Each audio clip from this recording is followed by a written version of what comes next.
அன்பார்ந்தவர்களே, நிலையற்ற தன்மை வேண்டாம். உங்க வாழ்க்கையில நீங்கள் எந்த முடிவுகளை எடுத்தாலும் தீர்க்கமாகவும் தெளிவாகவும் இருக்க வேண்டும். அப்பொழுதுதான் கடவுளின் அழைத்தலில் உண்மையுள்ள கிறிஸ்தவ வாழ்வு வாழ முடியும் என்பதை இறைவன் தெளிவுபடுத்துகிறார். ஆனா இன்னைக்கு ஆத்துல ஒரு கால் சேத்துல ஒரு கால் மாறி நம்ம அப்பப்ப நிலை தடுமாறி நிலையற்ற ஒரு தன்மையில் இருக்கிறோம். இதை மாற்றிக்கொள்ள வார்த்தை அழைப்பு விடுக்கிறது. வாங்க வார்த்தையோடு பயணம் செய்து அதை அறிந்து கொள்ளுவோம்.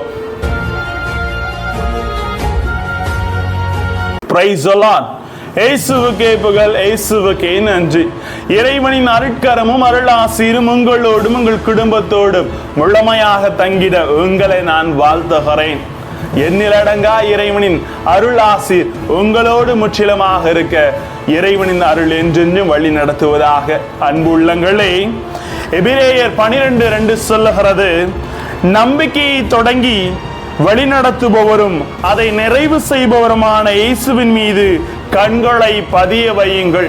அவர் கற்றுக் கொடுக்கும் படிப்பினைகளை முழுமையாக ஏற்றுக்கொள்ளுங்கள் என்ற தெளிவை இன்றைய வார்த்தை நமக்கு சுட்டி காட்டுகிறது. நிலையற்ற தன்மை கொண்டவர்கள் வாழ்க்கையில் தோல்வியை தான் சந்திக்கிறார்கள்.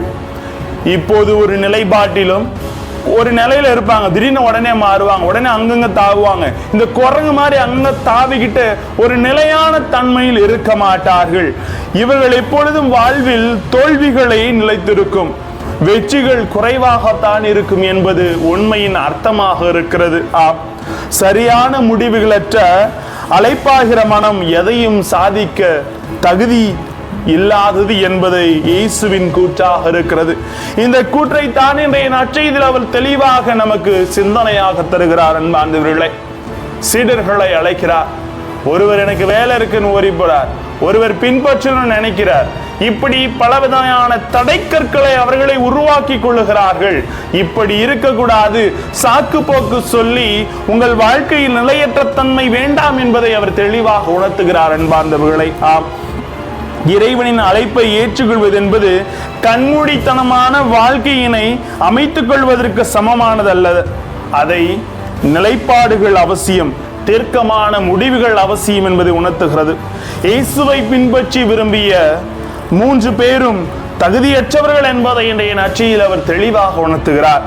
முதல்ல, இயேசுவை பின்தொடர்ந்து அவரை முழுமையாக பின்தொடர்ந்தால் சொகுசான வாழ்க்கை கிடைக்கும் என்று எண்ணிய நபருக்கு லூக்கா 9:58 பதில் சொல்லுகிறார்.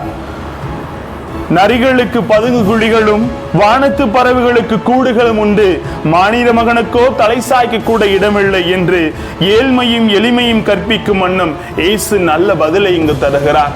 இரண்டாவது நபருக்கு பொது நலத்தை விட தன்னலத்தை முதன்மைப்படுத்திய நபரிடம் ஊராரை கவனித்துக் கொண்டால் வீட்டார்கள் காக்கப்படுவார்கள் என்ற கருத்தை இயேசு முன்வைக்கிறார். லூக்கா 9:60 சொல்லுவது போல, இறந்தோரை பற்றிய கவலை வேண்டாம், அவர்கள் அடக்கம் செய்யப்படுவார்கள், நீர் போய் இறையாட்சி பற்றி அறிவியும் என்று பொதுநல அக்கறை பணியை இங்கு உணர்த்துவதை நாம் பார்க்கிறோம். அதனால என்னைக்குமே நிலையற்ற தன்மையில் இருக்கக்கூடாது என்று உணர்த்துகிறார். மூன்றாவது, தன் வாழ்வுக்கான பாதையை வகுத்துக் கொள்வதில் சரியான முடிவை தீர்மானிக்க முடியாமல் சற்று பின்வாங்கிய மனிதரிடம் கலப்பையில் கை வைத்த பின் திரும்பி பார்ப்பவர் எவரும் இறையாட்சிக்குட்பட தகுதி உள்ளவர் அல்ல என்பதை லூக்கா 9:68 அவர் தெளிவாக கூறுகிறார். அன்பார்ந்தவர்களே, பச்சோந்திகள் போல நேரத்துக்கு ஒரு நிறத்தை மாற்றும் வாழ்வு முறையல்ல. கிறிஸ்துவம் கொடுக்கும் அழைப்பின் வாழ்வு முறை சாக்கு போக்கு சொல்லாமல் be strong, B bolt, that's the life என்று இறைவன் தெளிவாக நமக்கு உணர்த்துகிறார். எதை செய்தாலும் தீர்க்கமான ஒரு முடிவுகள் நம்மிலே இருக்க வேண்டும். இந்த சாக்கு போக்கு சொல்லிட்டே இருந்தா என்னைக்குமே நிலையற்ற தன்மையிலே இருந்து நமது வாழ்க்கை தோல்விகளை தழுவிக்கொள்ளும். குடும்பத்துல என்னைக்குமே இங்க அங்கன்னு இருக்காம நிலையா ஒரு பாதையில் நாம் இருக்க வேண்டும், ஒரு முடிவில் தெளிவாக இருக்க வேண்டும். அப்பொழுதுதான் குடும்பங்களும் சரி, நாம் செய்கின்ற வேலைகளும் சரி ஆசீர்வாதமாக இருக்கும். அன்பார்ந்தவர்களே, திருப்பாடல் 84:1 சொல்லுவது போல, படைகளின் ஆண்டவரே உமது உறைவிடம் எத்துணை அருமையானது என்பதை திருப்பாடல் ஆசிரியர் உணர்த்துவது போல அவரது உறைவிடம் நமது இதயமாக இருக்கிறது. அந்த இதயத்தில் நிலையற்ற தன்மை இருக்காமல் நிலையான தீர்க்கமான முடிவுகளை எடுத்து வாழ்க்கையிலே ஆசீர் பெறுவோம். இறைவன் வழி நடத்துவார். ஜெபிப்போமா?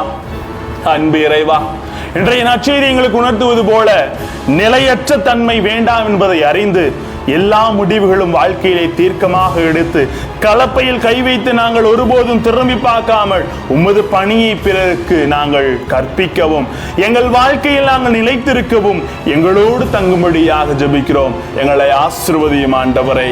Praise the Lord.